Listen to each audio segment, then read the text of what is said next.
I suppose welcome, folks, to season 3 of Life Behind the Trig.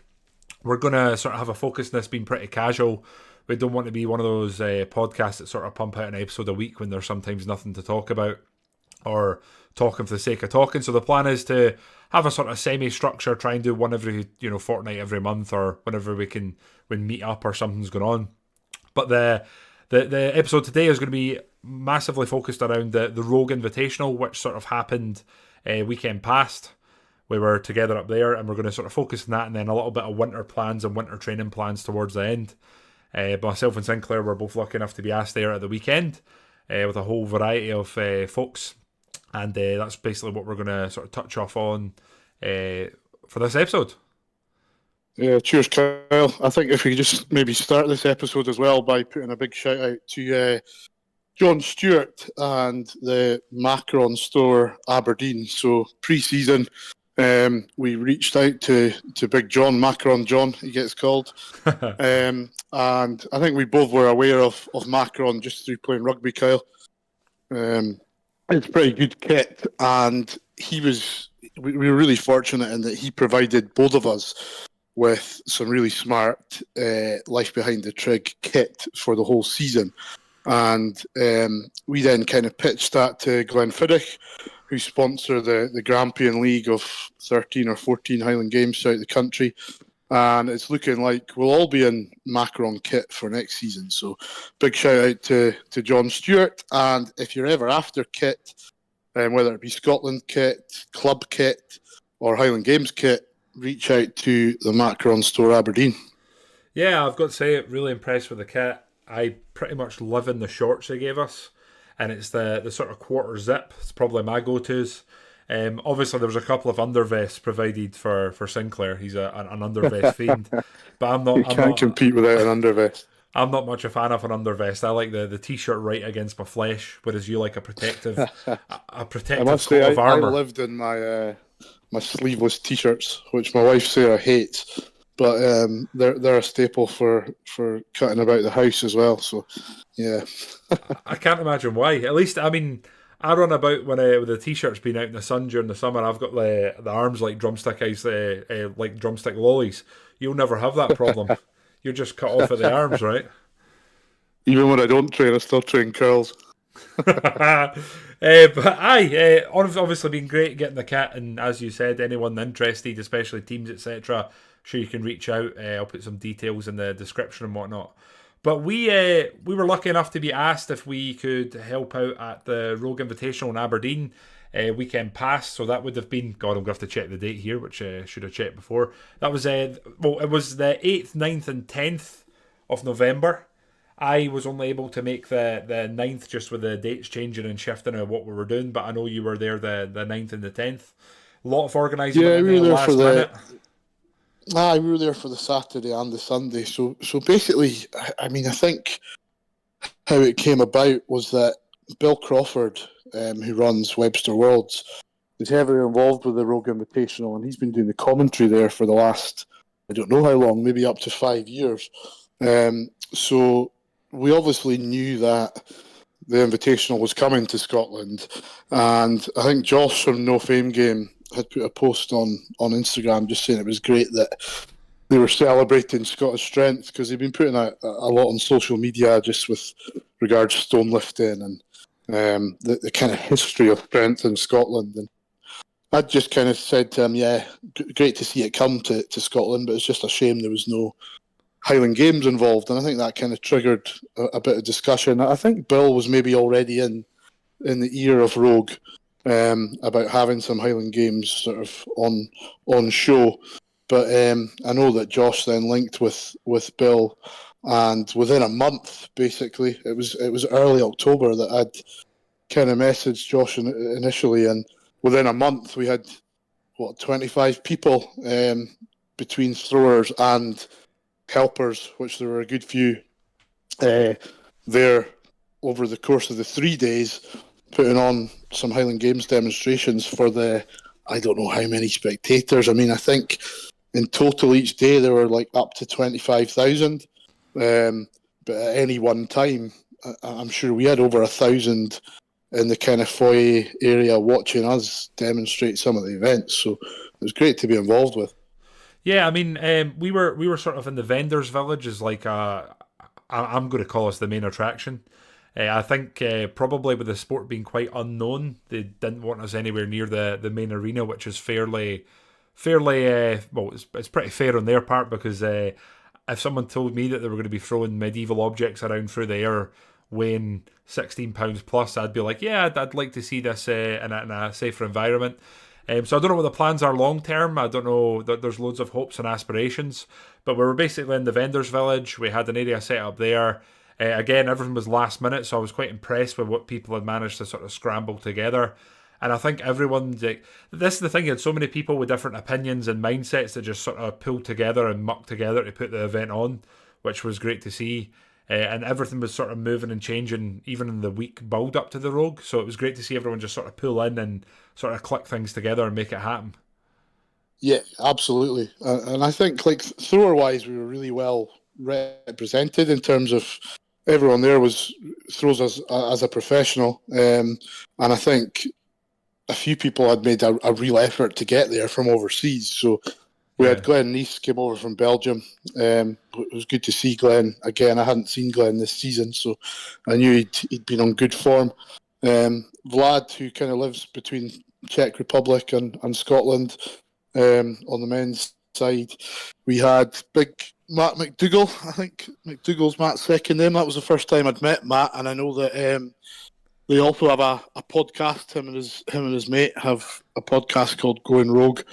But Matt is a big, strong guy and still very young as well. So no doubt he's got a big future in the games. And then for the Scottish athletes on the male side, we had the two of us, the Gunn brothers, and Alistair and Murray, who were both great throwers, were also there as judges. So that was good to see. All the men from the Gunn family were there.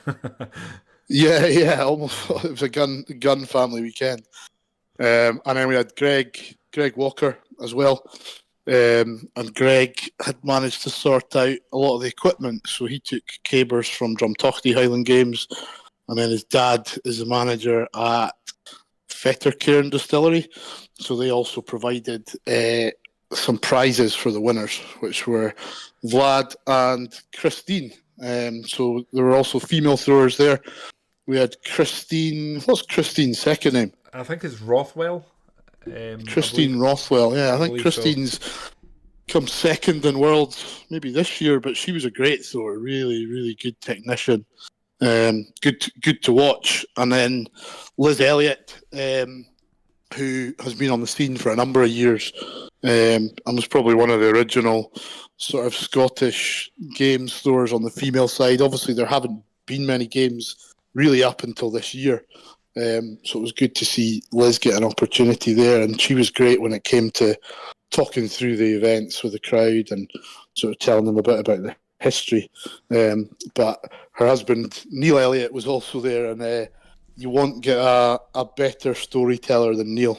You'd agree, Carl. You've been on a few trips with Neil. Yeah, I always say no one is better at intertwining storytelling, a bit of history and bullshit than Neil. It's all perfectly spun around, and I don't know. He's just a natural born sort of storyteller. He can talk about just about anything to just about anyone, which is something that you either have or you don't, if we're being honest. Yeah, absolutely. Neil was a good Highland Games thrower himself, but I think he was something like 8 times or even 10 times Scottish shot put champion as well. So I think he put over 17 metres in athletics. Originally came from the long jump and then transitioned into Highland Games and had a good professional career. He still throws occasionally, but he threw right up until the last couple of years very consistently. So yeah, it was great to have them there.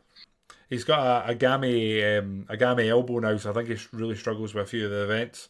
But that's what happens when you've got especially the shot put.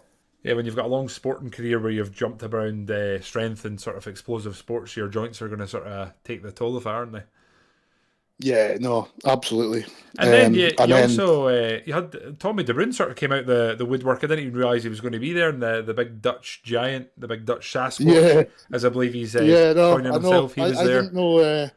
I didn't know Tommy was coming along, but it was good to see him, and he was a really good help over the weekend. And then we also had Martin, the Stone Man, came along and helped out on the.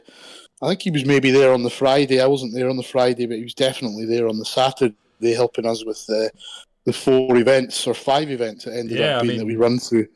Martin and Brian Dockery, they both put in a kind of shift, as the Americans call it, which is always funny to us, shagging the implements, Yeah, um, yeah. and just sort of And then running we had about. M came down from Caithness as well, to help out this time around. But hopefully in the future she'll be throwing. She's done 5 or 6 games this year and has a lot of potential. She's very strong, and no doubt it would be quite inspiring to watch Christine and Liz do some throwing. So it'd be good to see her on the field competing next time around. I mean, failing that, Sinclair, I don't know. Like Emerly's who we're talking about. She has about 3 different surnames. I think she chooses between them. But I was watching her doing some training when I was in my sort of break period, doing quite a lot of cardio, and I was sitting looking at some of the numbers she's doing. Like, damn, like I'd be quite happy with that just now if I could, pull some of those weights. And I was kind of like, what's Yeah, going on here? she's definitely powerful. She actually did because we were in the vendor village. Some of the vendors had little challenges running. So on the Sunday, um, there was a challenge for the women where they had to hold I think it was a £10 weight plate out in front of them for as long as possible to win a pair of Innovate trainers. And she beat, I believe, one of the strong women who had done it Wow. the previous day. She held the plate for close to 5 minutes, so won herself a pair of £120 trainers. So that made her that was her payment for the weekend. That's some. I don't know if I could manage that. As I said, it basically reinforces what I was just saying about the sort of pre-season sort of training. And yeah, I think the event itself was very impressive considering it was basically on a 4-week turnaround. I think there'd been some talk about it getting put together before that, but yeah, it was kind of impressive to see. And I think considering the time frame and the pressures added, I think we did pretty well as a sort of whole group on putting it ahead and having it run relatively smoothly. No one Yeah, damaged the floor, right, Sinclair? I had a wee issue with the caber, but like I said on the group chat that we had, it was just the sheer power going through the stick. The floor just couldn't cope. I also need to mention, like we kind of touched on it already, but this kind of initially came about via Josh. There's Josh, but at No Fame Game, and he put in a massive shift just to coordinate everything and get himself over here. He wasn't. No one was paid for this event, so these guys sorted out their own flights, coordinated everything, and also Holly, Bill Crawford's wife, was a great support over the weekend as well. So, just like you said, Kyle, great to see um, a random group of people who really just have the Highland Games in common come together and showcase what it's about. We'll maybe go on to just talk a wee bit about the events that we did and some of the challenges that we had with them. This is obviously November, so for most of the Scots anyway, we finished throwing at Braemar, which is the first weekend in September. Some might have done a couple of games after that, but for most of us, we've kind of had a month or two of a break, so weren't exactly going in feeling strong. But I mean, like it's kind of like riding a bike and away throwing, and I didn't feel too bad, to be honest, with the throwing. I thought it would be a lot worse. I was reasonably pleased with my distances. So, in terms of the events, we ended up doing 5. So we did the open £20 stone, which was an indoor shot. I don't think it was actually a shot put. I think in America they throw a lot of weights, indoor weight, where the Yeah, I ball goes think I into a think you're bang sling. on. Yeah, Yeah, so I think it was nice because it was a bit bigger than a shot would have been. So we used that for open and Braemar, and then for the 56 for height and distance, we used the Rogue throw bags, which I can't speak more highly of. I think would be absolutely brilliant for training, and I'm really hoping they start to sell them because I would certainly buy a few for reps out out on the road in front of the house or even in the back garden. I think they were brilliant to throw. And then we did some smaller cabers, which initially we'd planned to do for distance, but ended up going for accuracy just with the space that we had. Yeah, I mean, it's worth noting that the space we were allocated was, I think it was on paper, it was 30 foot by about 50 foot. And now, if you imagine you're talking about an open stone, even at £20, there was guys throwing close to that. So I think the elbows got out a little bit as the weekend went on and the space was slightly expanded. So, I mean, off the top of my head, when we were throwing the heavy weight, most of us were in the 30 to 40 foot mark. I don't think, did anyone throw 40 foot?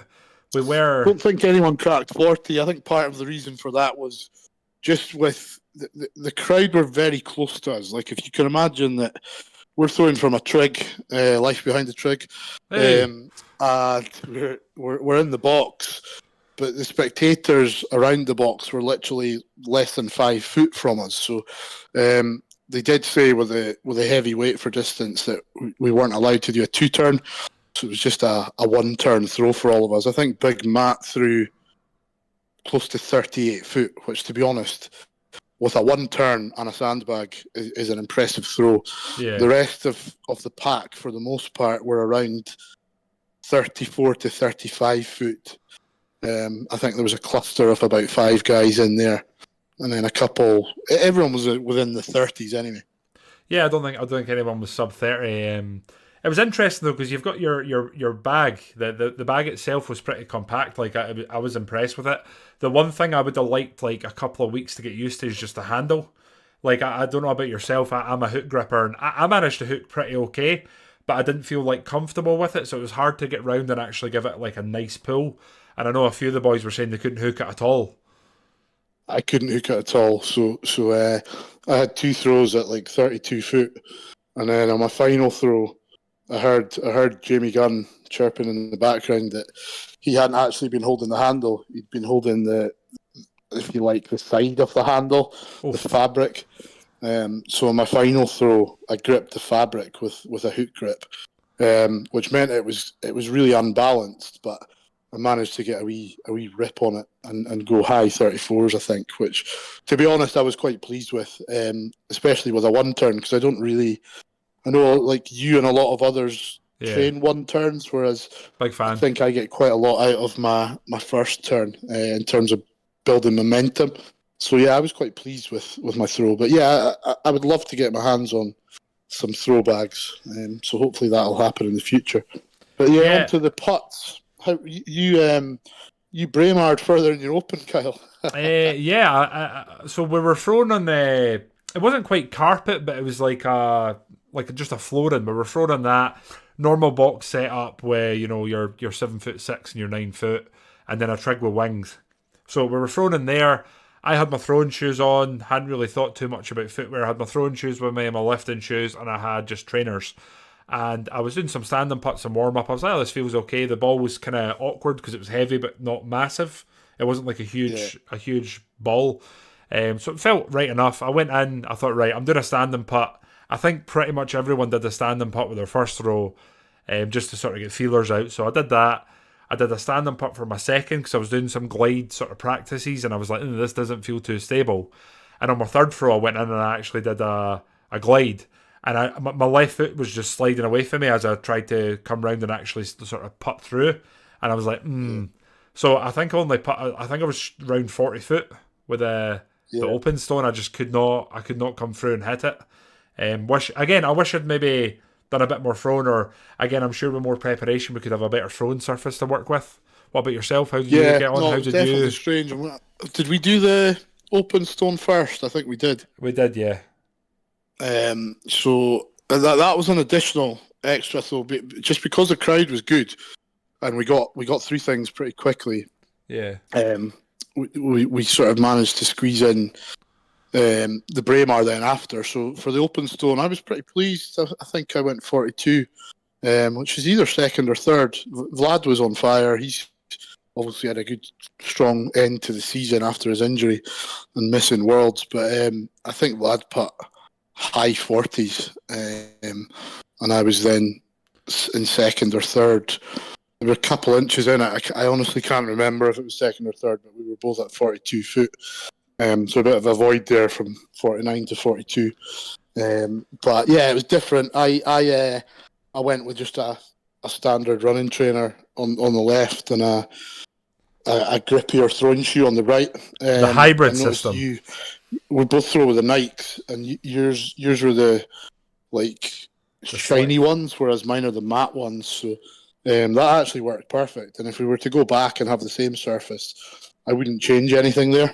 Yeah. I did introduce you to my new hybrid wrist wrap, which you were quite impressed with, Kyle. Yeah, we need to give a shout out to Sarah's at-home designs.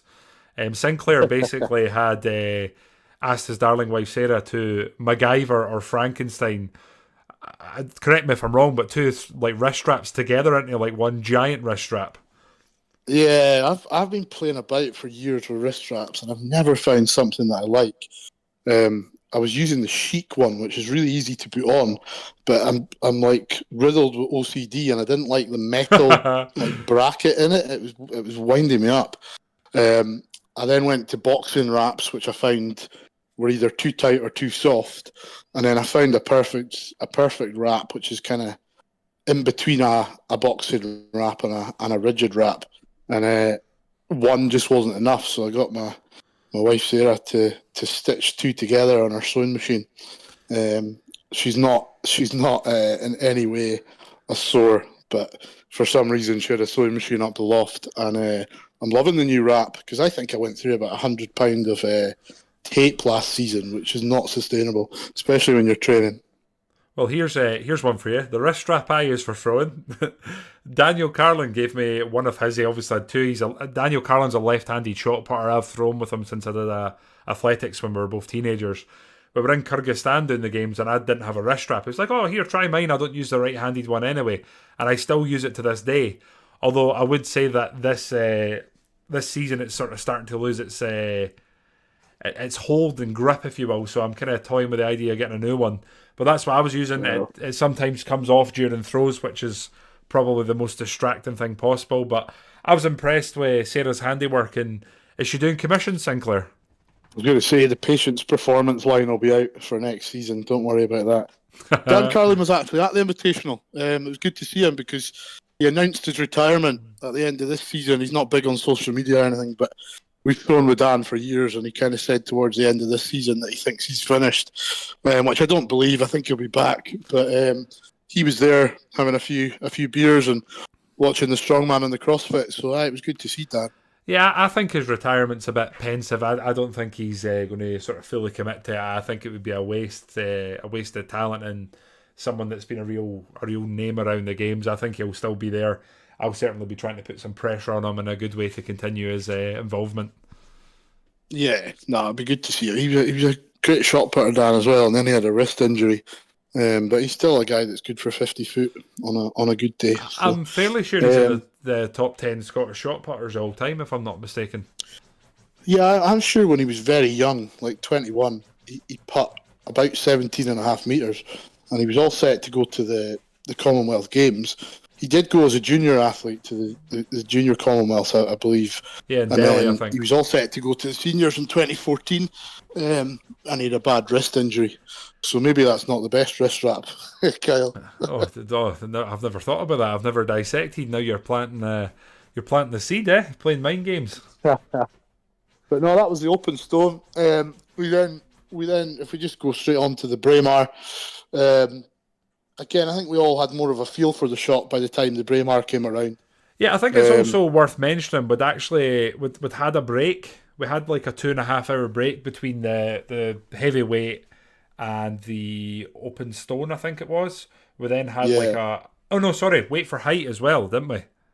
Yeah. We did the weight for height. That was the order. Sorry. Look at us. We've got 5 events to think in. We can't get the order correct. Jeez, I know. So the weight for height we did just before the break. I think everyone was kind of struggling with the bag. I was speaking to Glenn and sort of Matt and Vlad, and they were saying they reckon you're about a foot off what you'd normally be throwing with the bag just because the timing's different, and it was kind of clunky to catch.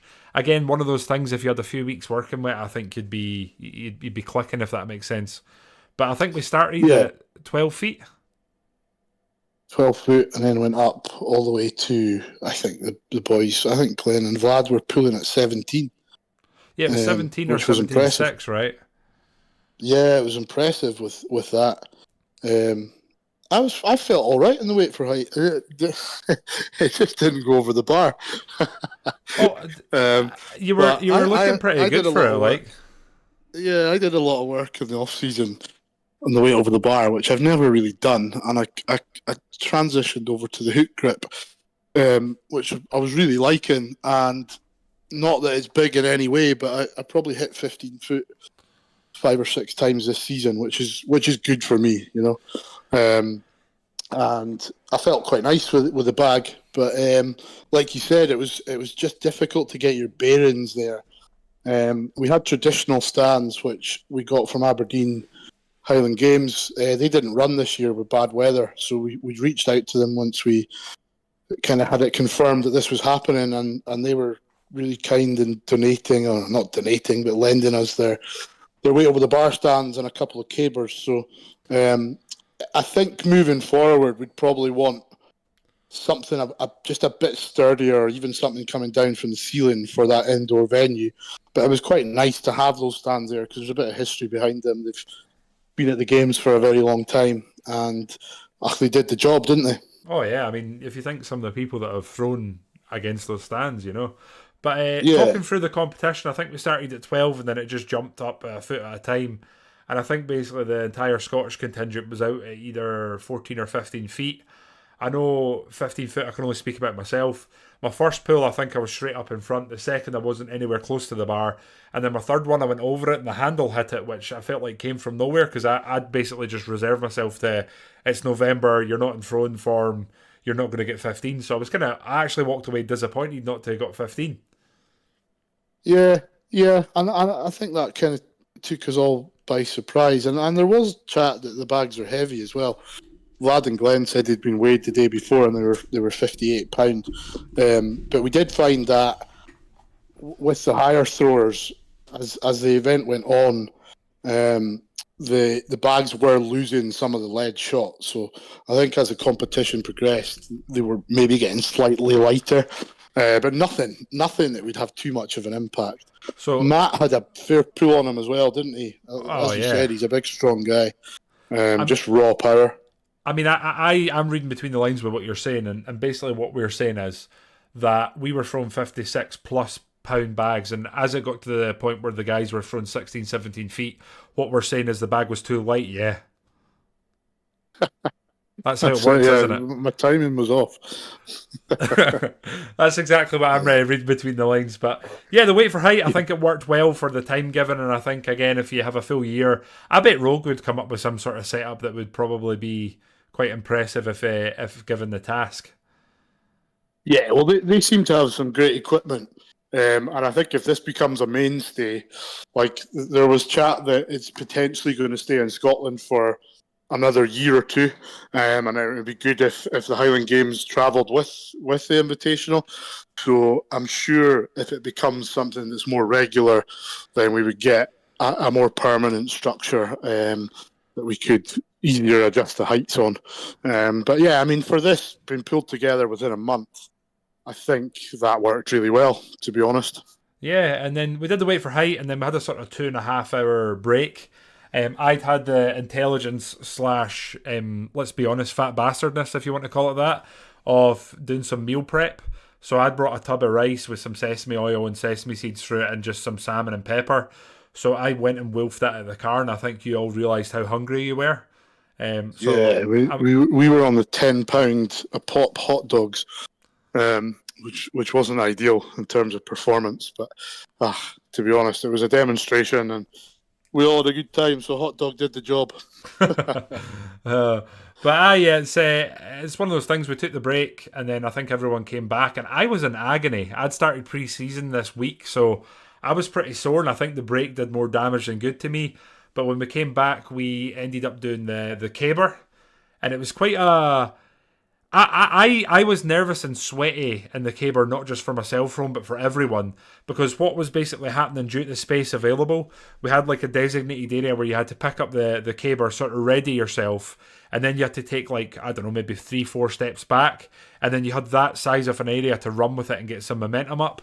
Now, anyone Yeah. who's witnessed me throw the caber knows that I enjoy a long, lengthy run and really stretching the legs. So it was quite an alien one for me.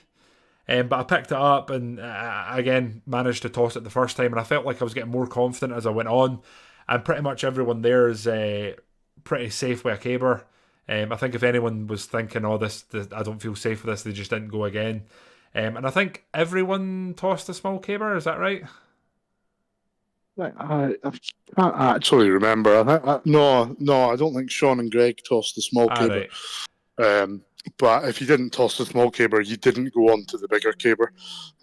So yeah, I think how many were there? 8 of us, and I think 5 tossed the small caber.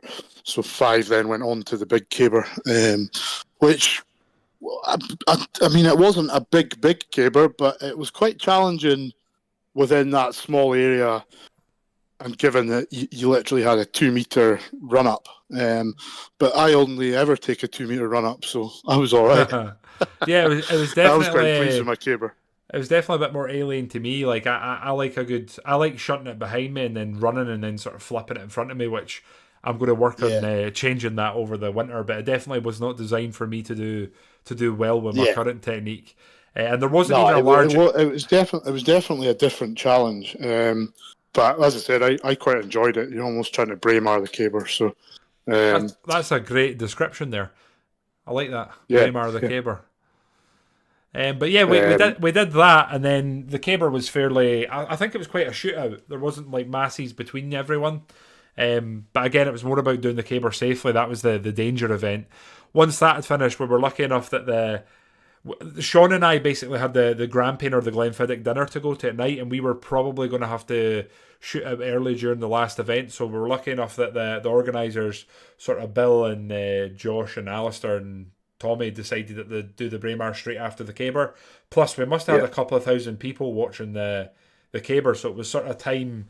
It was time to sort of shine in front of the crowd. So we pulled out the Trig and we basically went and did a Braemar with the same implement we'd used for the open stone. How did that go for yourself? Again, I was really pleased with my Braemar. I think I definitely in the top half. And I can't distance wise, I was about 39 foot. Which again, like I should be putting the open further. But yeah, I was quite pleased with that. I was kind of on your tail, but then you came right up on your final throw to was it a 42? Yeah, I can't remember the exact distance. It was high 41s, I think, or 41 and change. But I was laughing because, we'd done an open stone and I basically just did Braemars. Like, I didn't really feel the confidence. So I was sitting, I did one throw and I was like 36 foot. My first one, I thought, oh, here we go, Kyle. Classic. A tale of two halves. And then my second one, I think I was 39 something. And on my third one, Yeah, I just yeah, caught it. Like, I was like, oh. And it just felt nice. yeah. And it You was, got you got you got a good lift on your final throw, and I think it's probably important to mention there were no massive distances. With it being off season, I feel like if this goes ahead next year, which we're all hoping it will, I would expect distances would be 20% up because people will keep training and do a good few throwing sessions leading into it. Whereas I think this time around, I know Vlad and Glenn had a competition late October at Crystal Coast. So they'd probably maintained a wee bit of training leading into it. And for Vlad, that certainly showed. As I said, he was throwing very well. The rest of us were all kind of much, we were all in the same ballpark. I would say there was no one really leading the pack other than Vlad. yeah, So it yeah, I was a mean, good wee competition. I can't speak for everyone else, but I basically finished the season, took 2 weeks of doing nothing, which I find so hard to do. Like I want to do something. So come the second week, I just started doing what I call diagonals, just a bit of cardio, and I dropped like about 6-7 kilos. I don't know what that is in pounds, like 15 pounds. So I was Yeah, feeling pretty trim. And then on top of that, about a week before the actual Rogue, I was on holiday with my wife and my wee man, the Kier the baby. We were over in Ibiza for a week, so ideal setup and prep for a competition, you know. Yeah, yeah. No, we were all in. I think we were all in the same boat with that. No one was overly prepared, but I think that said, everyone did a really good job, put on a good show. The crowd seemed pretty entertained. I've seen a number of social media posts just saying that the games was one of the most entertaining things that they'd watched that weekend. Probably benefits to being close quarters like that because you really hear like the slam of the caber. You get to see the technique close up. Although next year it would be amazing if we could get in the main Oh arena. yeah. I feel like there's probably enough interest that we could have a professional competition in the main arena, and then also run some demonstrations in the vendor village. But what an experience it would be to compete in that main arena. We get the likes of it at some smaller games like Sky Highland Games is a very natural arena. It's in an old quarry, so you feel like the crowd are very much on top of you. But I feel like doing it in that venue would just be a different level of atmosphere. Oh, I absolutely agree with you. I mean, I think one of the coolest parts was we were just finishing the Caber and starting the Braemar. There were still like a good 1,000+ people around us, and I know they had to announce that the event was about to start again in the main arena. For like Yeah, people like, where are you all? You're meant to be coming back here. So that was like a cool moment.